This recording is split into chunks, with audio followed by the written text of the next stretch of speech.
1965 ఖేమ్కరన్ ఉపద్రవంలో ఒక జీపు, ఒక సైనిక, ఒక అవిశ్వసనీయ కర్తవ్యం.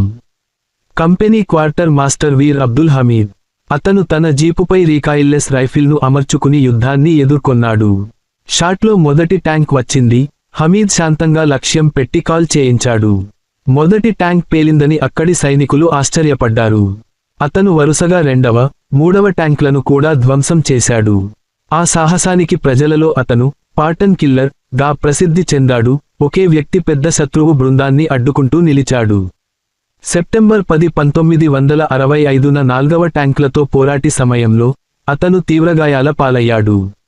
అయినా చివరి శ్వాస వరకు తను అందస్థానంలో నిలిచి సహచరులను రక్షించాడు.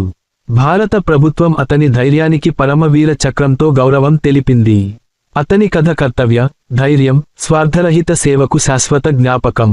మీకు ఇలాంటి ఇన్ఫర్మేటివ్ వీడియోలు నచ్చితే దయచేసి మా ఛానెల్కు సబ్స్క్రైబ్ చేసుకోండి.